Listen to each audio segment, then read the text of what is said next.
President of the New Hampshire Association, private practice, medical education, senior medical education advisor for Emerson Ecologics, and just all around wonderful person. Thank you, Lynn.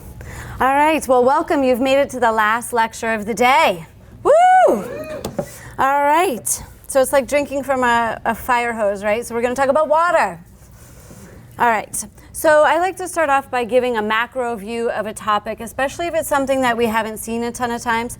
This is data from 2004 to 2009, and it shows you the rates of chemicals that are regulated and unregulated. So of the 316 chemicals that were monitored from 2004 to 2009 by the EPA, 316 was the total chemicals they looked at. 136 were found above health guidelines, affecting 252 million Americans.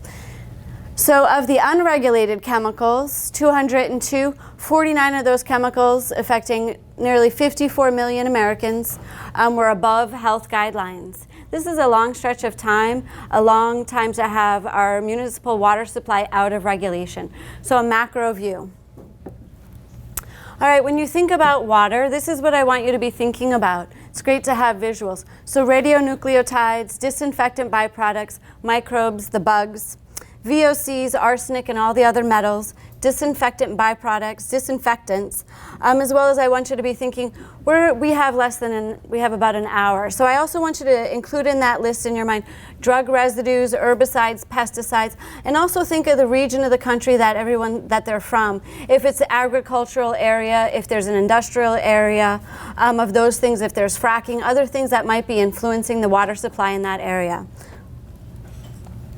All right, to give a little background, the EPA regulations established in 1974, the Safe Drinking Water Act, requiring the EPA to have guidelines on contaminants for our drinking water. And the National Primary Drinking Water Regulations are legally enforceable primary standards and also treatment techniques, the way we kill the bugs in the water for our public water supply. These are terms that we're going to be using throughout the presentation when we hone in on individual contaminants, so it's a good idea to understand what they mean. The maximum contaminant level goal, and so that's the goal where there's no known or expected health risk. These are definitions by the EPA. I would say, and I think Dr. Fine as well as many researchers and scientists across the globe would say, those aren't really the maximum contaminant level goals. There's room for interpretation on whether or not we agree with those goals, and we'll go into that by each contaminant. The maximum contaminant levels are what we're going to be talking about a lot, and those are the maximum contaminant levels. Important to know that those are the enforceable guidelines, and then the other two are just based on the disinfectants. All right, so if you remember from that first chart, it was about a little over 300 that they looked at total chemicals. The EPA only has guidelines on about 100 chemicals in our drinking water. Imagine of the thousands that there's about 100. And the EPA has not adopted a single new standard for regulating chemicals in drinking water since 1996. Microphone. Oh, nobody could hear me? Yeah. Do I want me to do it again? No. Just kidding. Okay. All right. All right, this is the Natural Resource Defense Council. Has everybody heard of these folks? So the Natural Resource Defense Council is an international group of activists on air and water and environmental issues across the globe. So scientists, it's a nonprofit, and what they did is they looked at the EPA data for again? Higher? I think it's off. Oh, that's not fair. Yeah, I think this. Testing.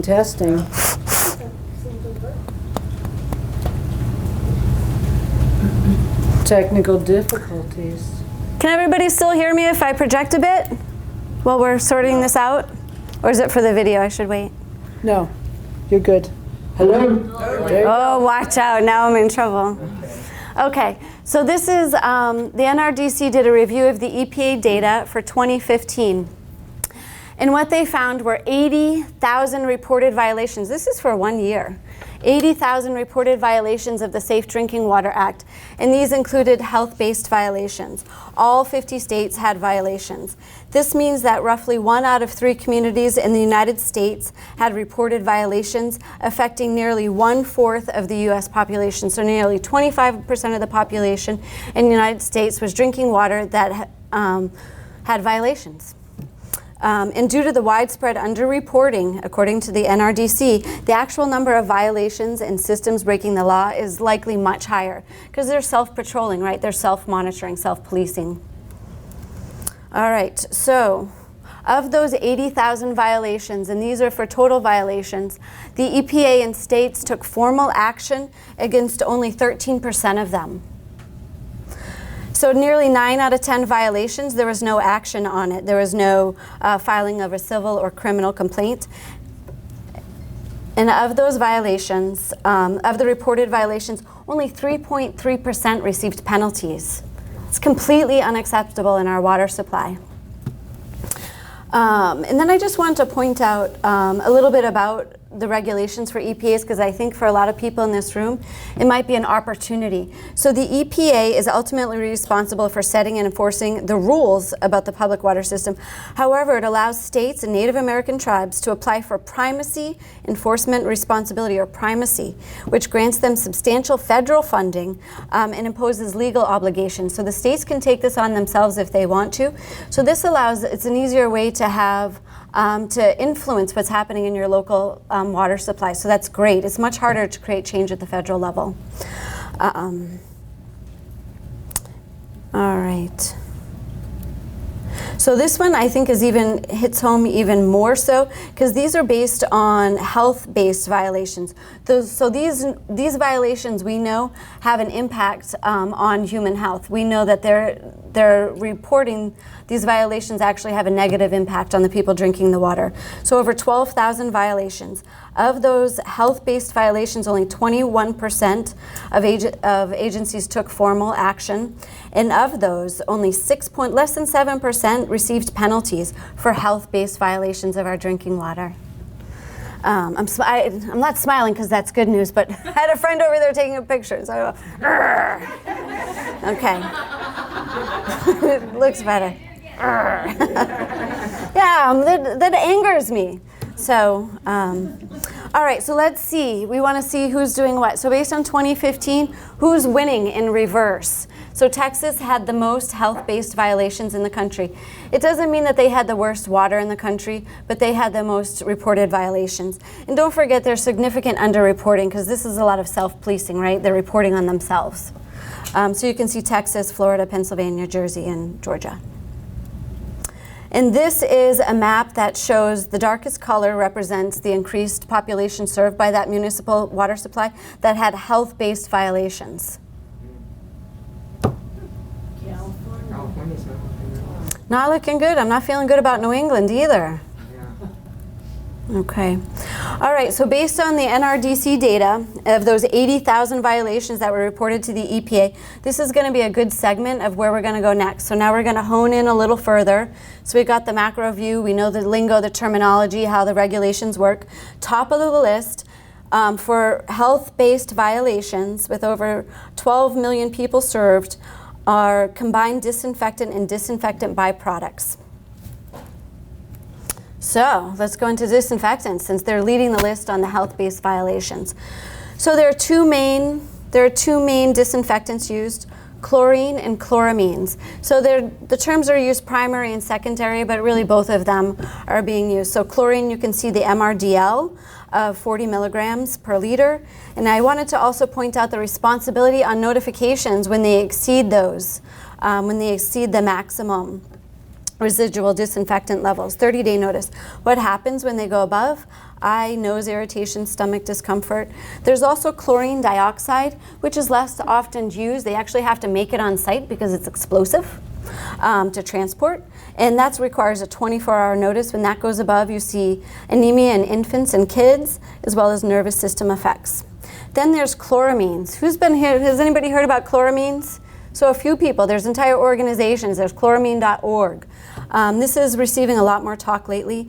So it's formed by adding ammonia to chlorine to the drinking water. And it takes longer to kill the buggers, so it's slower acting, so it doesn't kill them as fast, but it lasts longer in the water supply. And roughly 1 in 5 Americans are drinking water treated with chloramines. Above the MRDL is eye irritation, stomach discomfort, and anemia. All right. So we'll go to it on the next slide. So one of the reasons they're using I'll put this slide. So this is the disinfectant byproducts. So I also want you to think, when you think water supply, it's not stagnant. It's not there. Sometimes, depending on how large the population serving is, they change the water source. There's lots of things that impact water. It's not stagnant. They always do the same thing. It's a very dynamic process. And one of the things they're looking at, and don't forget all those health-based violations we saw at the top of the list with the disinfection and the disinfectant byproducts, they're looking at, these are 2 major groups, the trihalomethanes and the haloacetic acids. And so what they're doing is they might be using chloramine instead of chlorine, because how disinfectant byproducts are formed is the organic matter in the water reacts with the chlorine or the chloramine, and you get these disinfection byproducts. So chloramine creates, to a lesser extent, these 2 specific disinfectant byproducts. So that's why some municipalities, they're able to stay within the regulations, because these 2, out of the minimum estimate is there's at least 600 disinfectant byproducts. These are the 2 groups that are getting more attention. We know more about them. And so what makes up the trihalomethanes? Chloroform, bromoform, bromodichloromethane, and dibromochloromethane. 90% of trihalomethanes is chloroform. All right, so what happens when there's long-term exposure above the maximum contaminant level? Liver, kidney, and central nervous system problems, reproductive health risks, preterm delivery, small for gestational age, increased risk of kidney and renal cancer, as well as increased risk of spontaneous abortion, miscarriages in the first trimester. What does that mean? I have 10 minutes left? Because then I'm coming up. I don't think we started on time. No, we didn't. Okay. I'm from New England and I can speed talk, but I think I just got up here. Oh, and the timer didn't start on the computer. Okay. So if you've seen Erin Brockovich in the last 2 years, everybody knows Erin Brockovich, the Hexavalent Chromium. In the last 2 years, if you've seen her on video, she is screaming and shouting and trying to get the word out about the trihalomethanes. Because look at those numbers, and I included the citations there. For the miscarriages in first trimester, anywhere from 8 to 16% increased rates with trihalomethane exposure. That's incredible. The haloacetic acid, you can also see long-term increased risk of cancer. Unfortunately, Dr. Anne-Marie Fine sent me this study in July, very hot month in New Hampshire, and I stopped showering for a little while. So for trihalomethanes, temperature matters. I know, stay back. So for trihalomethanes, inhalation and dermal absorption during hot showers and baths increases your absorption rather than just drinking it. So this is one of the strong reasons of considering a point of entry filter into your home. Associated with bladder and colorectal cancer, highest levels in the blood after showering. And especially in New Hampshire, those cold winters, I love a hot shower, and I'm going to open every window in the house and, cold shower it. And so, all right. So, water fluoridation. I have to go really fast. I have a bunch of stuff left, but we'll get there. Grand Rapids, 1945, they talk about the rabbit hole. Well, this is a dinosaur hole, and I can't jump in it, right? This is a big hole. What I wanted to just let you know is a little bit about the status. As of 2012, 75% of the United States is drinking fluoridated water, and they have a goal. There's a goal set in our country by 2020 to have 80% of the population drinking fluoridated water. So you can see the light green has the highest levels of fluoridation. I'm proud that my state is darker in New Hampshire. Nevada is at 73.7%. It looks like you have a nice dark color here indicating a lower level. So fluoride, this is the maximum contaminant level. This is that's not the right expression for fluoridation, right? Some might say it's mass medication, but we're not going down that hole. So the EPA standards, they have a requirement to let you know when it's higher. The secondary standard of 2, they have to let you know within 12 months. So the Public Health Service recommends it as an effective recommendation. But the point I wanted to make is at the state and local level of who's fluoridating or not. So in New Hampshire, we have a bunch of grassroots to actually end fluoridation of certain municipalities. So they're taking it on community by community. And the big, the big argument, you see, the popular argument you see out there is it's for dental caries. This is great because this is 4 decades of data on 12-year-olds from the World Health Organization. And it looks at fluoridated versus non-fluoridated countries. All of them had a decrease in dental caries in 12-year-olds in the last 40 years, regardless of fluoridation. Fluoridation does not mean lower dental caries. I don't know what Iceland, Italy, and New Zealand were doing in the 70s with 8 cavities per 12-year-old, but all of them went down. All right, so dental fluorosis in the United States. The reason why I wanted to point this one out is this is in 2004, we had up to 41% dental fluorosis in the United States. That's huge. And so that's hypomineralization. Imagine what it's doing to the bones, but so you can see. And actually in 1962, it was 0.7 to 1.2. And it was actually only in 2015 that they lowered it to 0.7. All right, this is a little side note. I think, how many of us are water pushers out there? We talk about hydration. Raise them high. We know you're doing it. All right. So this is a study to let you know how the average fluoride intake milligrams per day. And they consider high consumers at 2,000 milliliters. That's 67 ounces. So just the increased rates of different populations that are going to have even increased exposures. There's a little bit more on that. So health impacts. Without going too far down the rabbit hole, I'd say the number 1 is the neurotoxicity and the loss of IQ points for our children across the United States. The data is pretty clear that as fluoride goes up, children's intelligence goes down. And how they originally they saw some of these trends is that in China, they have very high levels of naturally occurring fluoride in the water, and they saw the neurotoxicity and the effect on the kids. We also have that in the United States, naturally occurring fluoride in our groundwater sources. Unfortunately, I did have that link for you to check it out, but it disappeared. It was on the EPA site and it's gone now. I know. Boo. I wanted to point this out because I think all of us have patients with hypothyroidism. We've seen anemia and all the other things. But I did want to point out this was a study done in England where they looked at fluoridated areas versus non-fluoridated, twice the incidence of hypothyroidism in fluoridated areas. All right, this one is just another interesting one. As the fluoridation levels went up, so did the carotid arteriosclerosis. And there's some, some interesting tidbits in there on the intracellular cell adhesions. The next one I'm going to talk about are PFOAs, and I hope the speed's okay. I want to keep going and keep you in it. This is actually the reason why I said I have to go into, I want to know more about water. 2 years ago, a patient walked into my office and she had a letter from her municipality saying she had elevated levels of PFOAs in her drinking water and she had to start drinking bottled water. I said, what? So this began my first dive into water. So PFOAs, I think we know a bit about them. It's very stable in the environment. It's a fully fluorinated organic acid. And let's see, we see it in stain resistance, Teflon, Gore-Tex. We see it in firefighter foam, all over the places. In the NHANES data, thanks Dr. Cutler, we've seen for the last 1999 to 2012, 99% of Americans have PFOAs in their blood.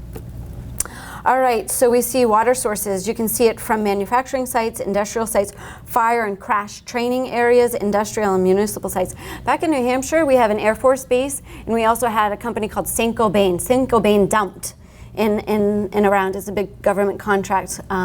Does a lot of government contracts, and of course the Pease Air Force Base with all the fire and crash training areas. All right, Toxico Kinetics, only because I'm not sure how much we know about these. We know a lot about the metals, and they've talked about this all day. I thought it was kind of interesting that PFOAs are absorbed in the GI tract, but they bind to albumin, our best taxis. They take up a bunch of seats, and they also knock our endogenous nutrients and hormones off of the sites, right? The things that we want. So they take our taxis, they bump others off, and they mess up the seats. They screw up the receptor sites on albumin. All right, so we always want to know where things are stored. For PFOAs, high concentrations in the liver. It's greater in males than in females.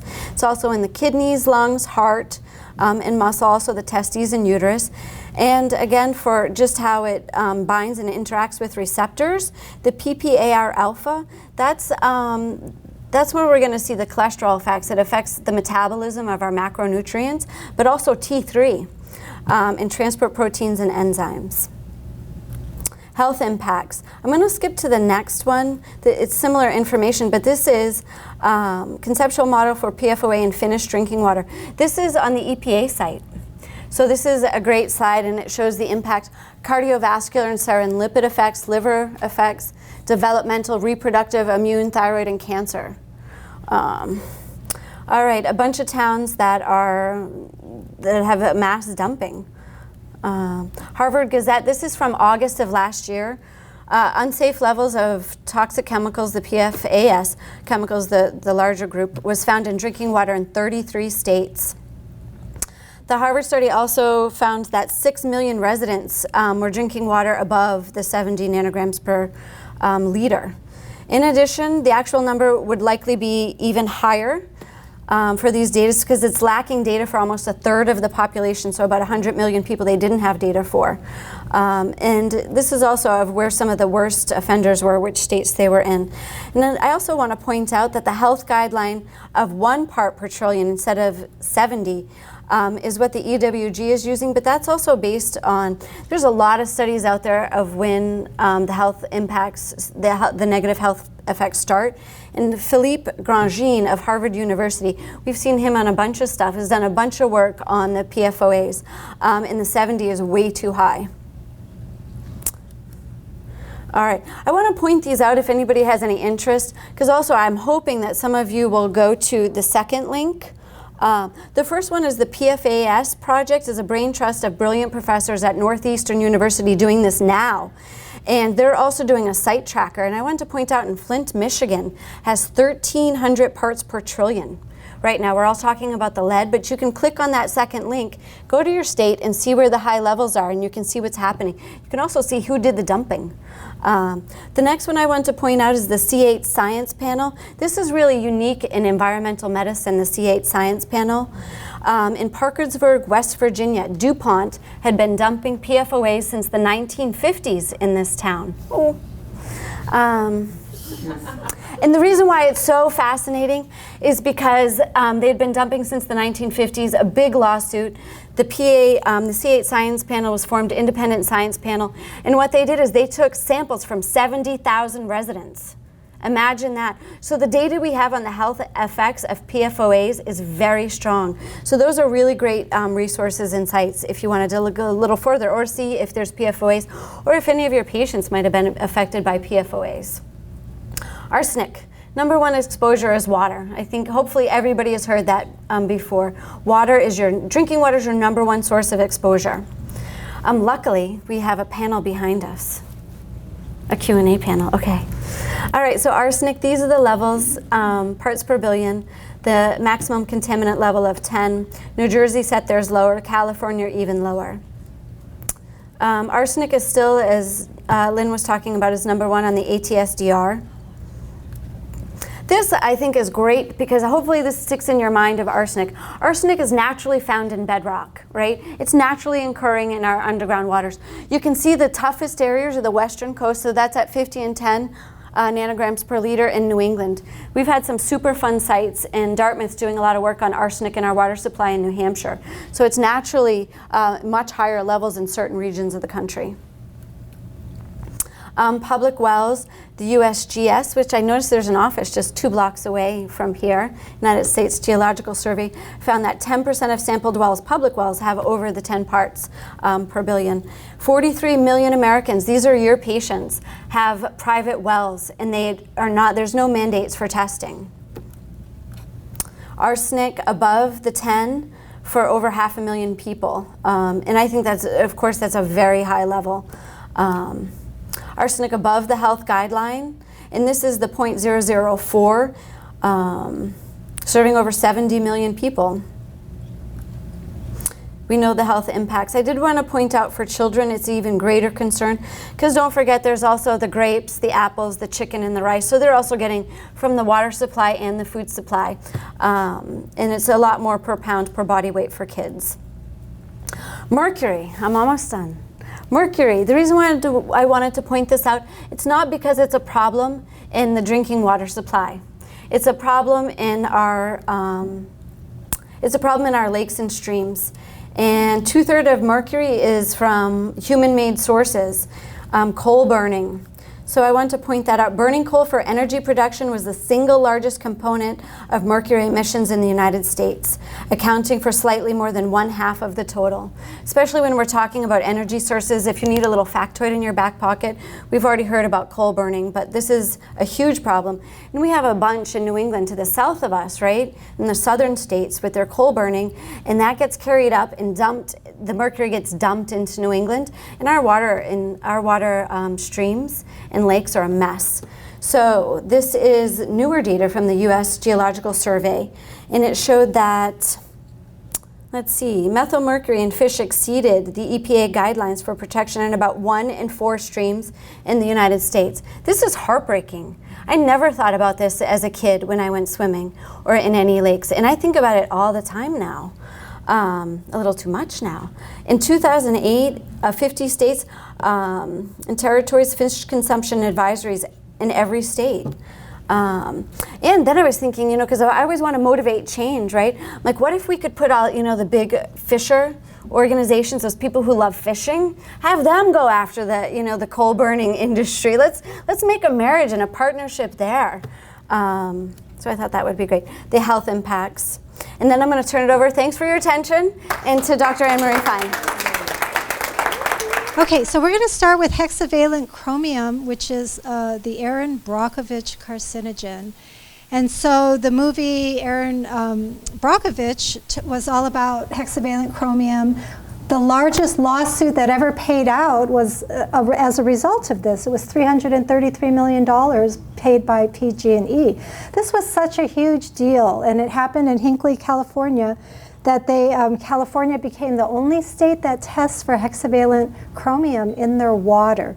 So this is kind of an interesting story that's still developing. But anyway, it's a carcinogen. It's a group 1 carcinogen. It's a reproductive toxicant. You can get it through inhalation, ingestion, and contact with skin. So it's on the California Prop 65 list. So in Hinckley, I want to point out some of these numbers, and then we'll find out what they mean later. But the average chromium-6 was found to be 1.19 parts per billion, with the estimated peak of 20 parts per billion. So the average was only 1.19. This becomes relevant in a little bit. But in California in 2001, they had a health goal established of 0.02 parts per billion. And again, California is the only state that tests for it. And then in July of 2014, the California EPA became the first state to establish MCL, and they set it at 10 parts per billion due to the cancer risks. So 10. Which is not even, which is 10 times the average of Hinckley, is the salient point there. So 38% of water in California has detectable levels of hexavalent chromium over 1 part per billion, which is about the average found in Hinckley. So here's a map, courtesy of ewg.org, of hotspots for hexavalent chromium. You can see that Oklahoma has the highest amount. And so there's a lot of, there's 89% cities in California tested higher than California's proposed original health goal was 0.06, and 89% of the cities tested were already higher than that. And so then when they changed it in 2011 to 0.02, that just means pretty much everybody was missing the mark on that California health goal. The health goals are not enforceable, but they are, you know, an aspiration, I guess.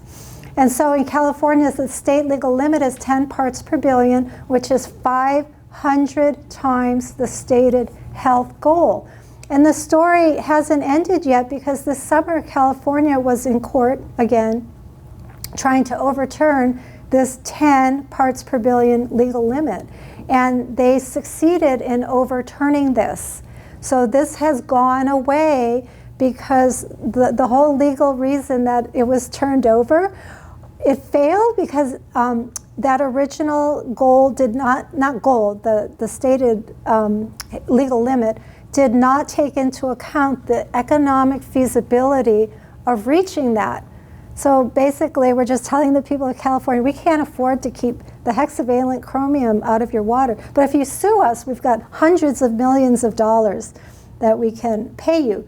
So it's kind of, it's eerie because California tests for it, but it's, you know, it's not that helpful. I'm thinking, I live in Newport Beach, California, and so recently I got my water report in the mail, and so I compared my hexavalent chromium with the health goals of California, and it was 700% higher, 700% higher. So anyway, it's detected in the drinking water supplies for more than 250 million Americans in all 50 states at levels exceeding the California state health goal. And so in the same way Flint, Michigan was the tip of the iceberg for lead, Hinckley, California was just the tip of the iceberg for the problem of hexavalent chromium in our water. So let's turn to lead, because lead is a problem in water as well. And the problem with lead is that for the most part, we have an aging infrastructure in the United States where lead pipes were used at the beginning of the century for the water supply. And so under certain conditions, the lead is leaching into the water supply. What happened in Flint, Michigan was they switched the water supplies, and my understanding is that the new water had chloramine in it, and the old water used chlorine, and the chloramine is very kind of abrasive to the pipes, and so the lead was able to be leached into the water. So lead, as we know, we've talked a lot about the problems in lead, so I'm not going to go through that too much. No safe level of lead. So in EWG.org, they put up very recently a water feature, and you can look up your own water by your zip code. And so but before that, they're showing that almost 19,000 public water systems had at least one detection level of lead above 3.8 parts per billion. And this is the level at which a formula-fed baby is at risk for elevated blood lead levels. That's how they determine that part. And so you can see on this map, this is the lead exposure map, and you can see that there's hot spots in the Midwest, a lot of hot spots in the Midwest, some in the West, and along the East Coast as well. So in the way they test lead and actually copper too is they test it at the tap. Instead of testing it at the water municipality, they test it at the tap, because the problem is not that it's in your water supply coming to you. The problem is the pipes bringing it to you, maybe bringing it to your faucet. So this is tested at your faucet. And the way it works is that under federal rules, the lead in water must be under 15 parts per billion in 90% of your samples, meaning in 10% of your samples, it could be higher, but as long as in 90% of your samples it's under 15, then you're okay. So the highest level detected in 2015 was 53.7 parts per billion. And the EPA's recent modeling suggests that lead concentrations in the 3.8 to 15 parts per billion range can put the formula-fed baby at risk. So in California, they instituted a public health goal, again, not enforceable, and the level is 0.2 parts per billion for the lead drinking water to protect against even subtle IQ loss in children. So these federal regulations are 75 times higher than the California health goal. So the health goals, I mean, they're the ones that are using the science to create the best possible scenario for the people using the waters, but they're not enforceable and they're not considered state and federal enforceable guidelines. So let's look at Portland's water, lead water. So Portland is the city that had the highest level of lead detected at 53.7 parts per billion, but you can see in that red sliver of the pie that they only had bad readings 9.3% of the time. So because it was under 10%, they were A-OK on the lead because it was under the 10%. So that's how that works. And then I just picked some other cities to take a look at. Issaquah, Washington looks pretty good at 6.2 parts per billion. Flint had 707 in 2015. Chicago was kind of on the high side too. Chicago does have an aging infrastructure problem too. They had 120, and then in Phoenix it was 20.4 in 2015. So those are some regulated. There are regulated things in your water supply, and there are unregulated things in your water supply. And of the 80,000 chemicals in our environment, even if only 3,000 of them are high use, they're not all regulated. When you get your water report, there's not a lot of data there. There's just about this much. So I want to have a slide talking about the emerging chemicals of concern that are completely unregulated in the water supply that people are not checking. And number one is pharmaceuticals, because the municipal supplies are not able to get those out. They're not designed for that. But the SSRIs are pretty high. We should all be feeling pretty good, with that information. There's a lot of anti-anxiety medication in our water, so why are people so anxious? So when you get an anxious patient, you can say, don't you drink your tap water? And then the beta blockers, antibiotics, and hormones are all in our water supply. And then now we're getting nanomaterials like titanium dioxide from sunscreen in the water. That's not good. Pesticides and herbicides like Roundup and glyphosate are getting into the water as well. You can test this yourself. And I know people who have tested their water supply in Southern California for glyphosate and found it bumping right up against one of the limits that has been looked at as being safe or unsafe. Phthalates, BPA, artificial sweeteners have been found in water, and 1,4-dioxane, which I hope you remember from my lecture on personal care products. That silly byproduct is actually, there's enough of it that it's getting into the water supply, and so that's problematic as well. So how does water get into your home? I want to talk a little bit about this before we start talking about the filters. So we started out with the lead pipes, and then they got old and crumbly, and then copper pipes started coming out in the 1950s, and I found some really interesting literature on Alzheimer's disease incidence also rising after the copper pipes came out, and so animal studies are showing that tiny amounts of copper in water, 0.12 parts per million, enhanced an Alzheimer's type toxicity in rabbits and mice. And you have to say Alzheimer's type toxicity because you can't really talk to them. They don't talk back. And there was also a great study showing that the Japanese people in Japan didn't have a very high rate of Alzheimer's at all, strikingly low. But after they migrated to Hawaii, oh, and by the way, copper pipes are banned in Japan. That was a salient point. But after they migrated to Hawaii, and Hawaii had copper pipes, the rates of Alzheimer's disease in these Japanese people rose And that was in a study that hopefully is at the bottom. So for reference, the amount of copper allowed in human drinking water in the US by the EPA is 1.3 parts per million, which is 10 times the amount found to be toxic in the animal models. And the copper falls into that lead and copper rule where 10% of the samples can be as bad as it can be, but 90% of them have to be good. So you have to test your water, and the studies are suggesting that below 0.01 parts per million would be safe in terms of this Alzheimer's data.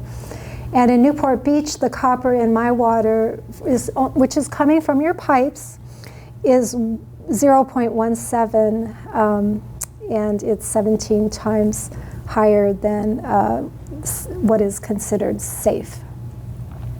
So that's how water's getting into your home. So now the copper pipes, they don't last forever either. But here's the thing, they really corrode with the chloramine. And our water supply has switched over from chlorine. The trihalomethanes, the disinfection byproducts were getting to be so high because our water is getting dirtier, that in order to keep the disinfection byproducts low enough to keep into federal regulations, they had to go to something different. That's chloramine. And it corrodes the copper pipes.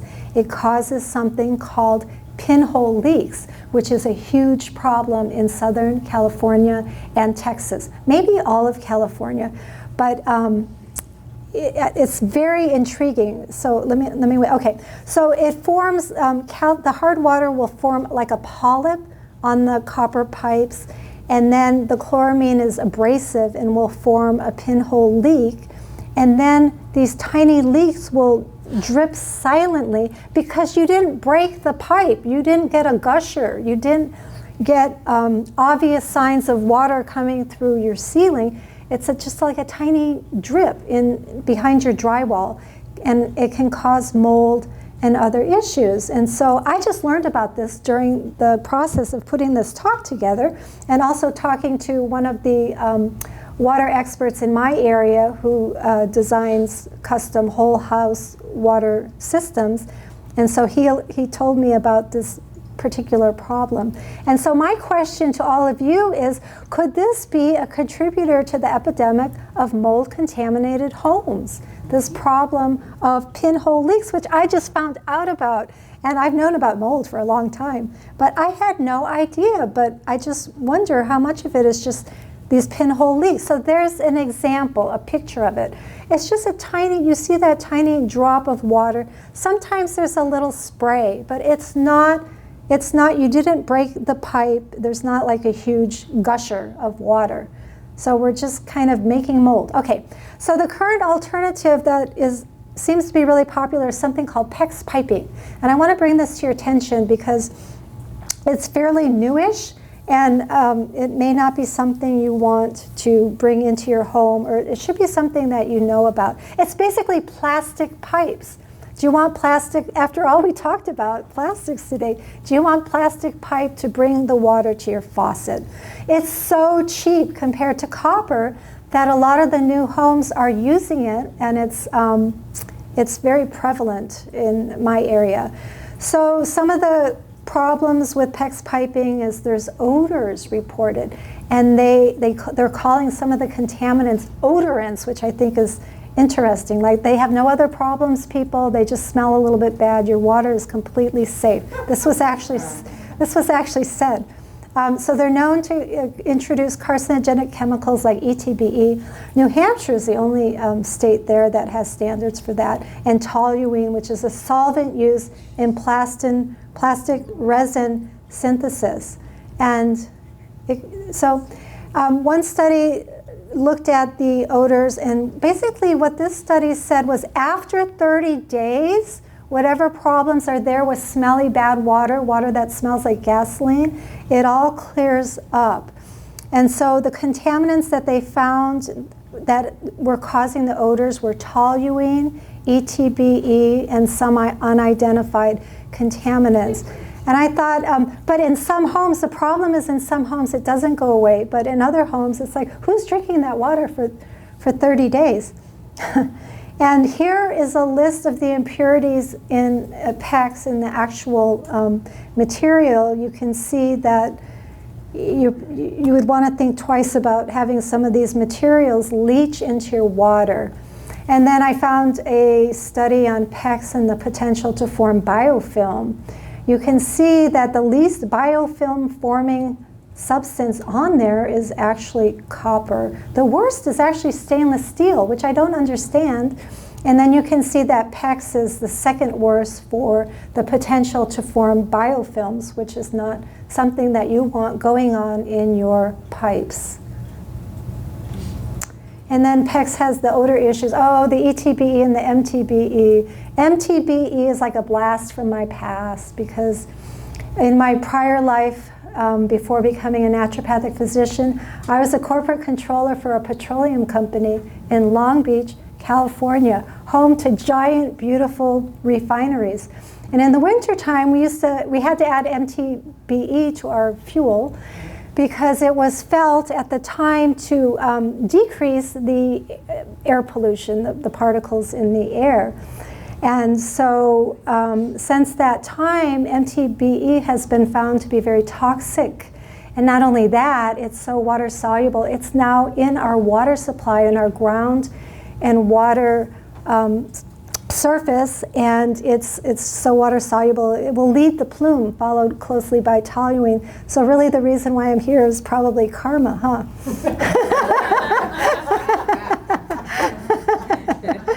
But anyway, for us, it was just revenue rev up. Woohoo! It's the winter time. We get to charge more for our gasoline, right? Okay. So here we go. The MTBE, it's a big problem. The cleanup for MTBE is so high that who will pay for it is entirely controversial. Anyway, let's talk about some filtration technologies. So the filtration technologies, there's just different levels of different substances, and you need to know what is in your water supply that you want to take out before you can make an educated decision on what you're going to do for your filtration technology. So there are filters that I'm just going to talk a lot about the components of filtration technology, and when you start shopping for one, then this will make sense to you, so you will know these terms. Ceramic is going to be really tiny holes that lets water through but blocks solid contaminants like cysts and sediments, does not remove chemical contaminants from your water. Deionization is ion exchange that removes the mineral salts and other electrically charged molecules from your water, but doesn't remove microorganisms or non-ionic contaminants, including trihalomethanes and other common VOCs. So you're getting the idea that you would never want to use either one of these really alone. Distillation, it heats your water enough to vaporize it, removes many things, but it doesn't remove chlorine, trihalomethanes, or other VOCs from the water. So that's good to know too. And by the way, chlorine is fairly easy to remove. So that's not going to be your biggest problem when you're looking for a filter. Ion exchange passes your water over a resin that replaces undesirable ions with others that are more desirable, like water softening. Ozone kills bacteria and other microorganisms, does not remove chemical contaminants. So this is something that would be a great add-on, but you're not going to use this alone. Reverse osmosis, pushing your tap water through a semi-permeable membrane that blocks particles larger than the water molecules. Now this is effective at removing arsenic, fluoride, hexavalent chromium, nitrates, perchlorate, does not remove chlorine, chloramine, radioactive gases, trihalomethanes, or other VOCs. So many RO systems include other components that further filter the water. So the RO system on its own is not the perfect filter that many people believe that it is. And also the quality of both the membrane system and the carbon filter that has to go along with it can vary greatly, so you want to make sure that you look at that. And also, please tell your patients if they're going for any water filtration technology, including reverse osmosis, it requires some maintenance, or you're not doing yourself any favors, and it's losing the ability to filter because you're exhausting, in many cases, your media. So the RO wastes water as well. So carbon filtration, we've got coal, and that's cheap, and it's got large pores. You've got wood-based carbon, and better, you've got coconut shell-based carbon, which is going to be cleaner and better for a wide variety of chemicals. But if you combine them all together, you get a wider range. But here's some more carbon structures. Carbon block, granulated microns. The bottom one, the catalytic carbon, this is the Cadillac. That's why it begins with cata. Catalytic carbon, Cadillac. So you need a catalytic carbon in your filter if you ever hope to remove any chloramine. Chloramine is very difficult to remove. And according to our water experts, there's a lot of filters out there, and the term they use is it will knock down chloramine. And I said, what is that? I finally said, what does that mean, it knocks it down? I mean, you don't talk like that with other contaminants. And a lot of the water filters are able to knock down chloramine only by 70%. I mean, 70% is, considered good. And so it's not even able to get it all away. Now that's, there are some filters out there that their claim to fame is chloramine removal, and they'll get out 99%, but then, you're gonna pay a lot more. So chloramine, keep in mind that that's something you very much want to ask about for your filters. If you have chloramine in your water supply, and that's something you can determine by calling your water supply company and figuring it out, or looking at your water report. So water quality status, there are some resources for you, and you can look at the EWG water base, and you want to test your water and figure out what's in there. You need a TDS meter, especially if you have an RO. You need to test your dissolved solids once a month if you have an RO. You really have to keep up on that. And then we have the whole house water filtration, where your contact time with the media is the key point. Used to be that 1.5 cubic feet of plain old coconut charcoal was enough. But now with the addition of chloramine about 10 or 15 years ago, it's not enough. You need 2 cubic feet for the average home, and you need catalytic carbon to knock down the chloramine, and even so might only get 70% of it. So it's really the custom whole house units that really go after the chloramine that will get more. You need to make sure that the carbon doesn't channel. Water finds the path of least resistance, and so it will make a channel through your media, and then you won't be able to have as effective a filter. And so if your system has backwashing, and the backwashing has the ability to rebed your media, you have exposure of fresh surface area. Otherwise, you are exhausting your media and you're making little channels through it. And then you must have a sediment filter if there's no backwashing. And so there are actually, on the market, there are back flushing and not back washing, well, flushing, I guess I'm using them interchangeably. But there's actually, in whole house water system, there's 2 different kinds, flushing or non-flushing. And so these are the kinds of things, if you have a backwashing unit, there'll be a valve on your unit in the garage, and it will go every 7 to 10 days, and it will automatically do a backwash through your system, and then it will rebed the media, and then you're good to go again. But there are off-the-shelf units who do this a little bit differently. And then you can get environmentally sound salt-free water systems where when you backwash that water, you're wasting that water, except for the fact that it can be directed into your water irrigation system, turns into gray water, and works really well. So the seals and standards, I'll just leave that for you guys. But you want to have vetting questions. You want to ask questions when you're looking at your filter. You can't randomly pick one or ask your friends what they got. They may not live where you live and have the same challenges that you have. So the chloramine, the radionuclides, and the fluoride are very challenging to filter.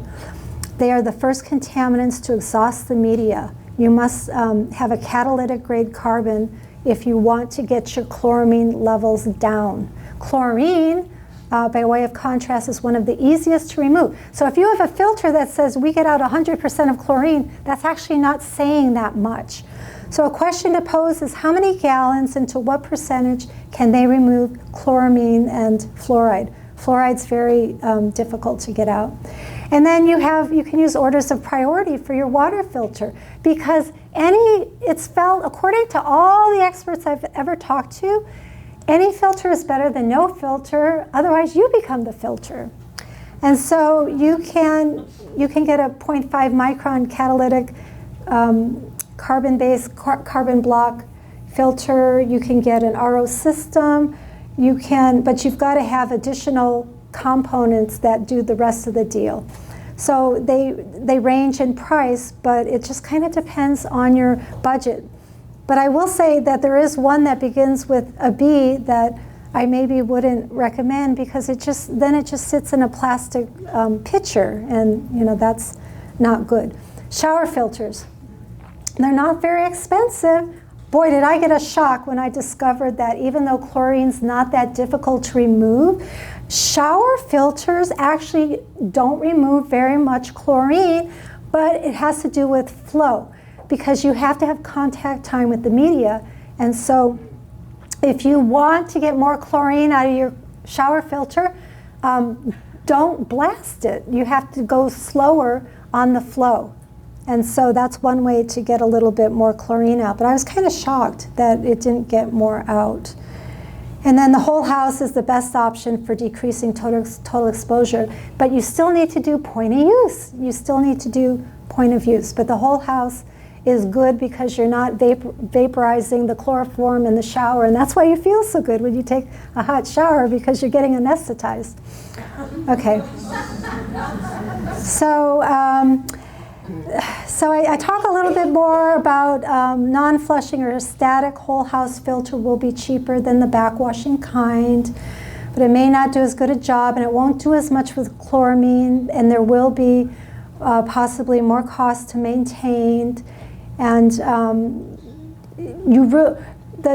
the top of the line would be a custom whole house filter that focuses on your water supply in your community with the contaminants that you face, and taking into account how many bathrooms and people and how big your house is.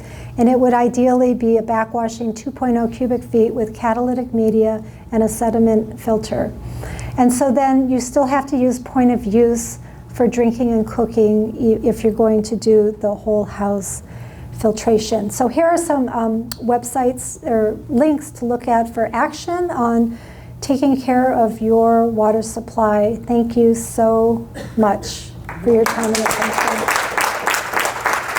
attention.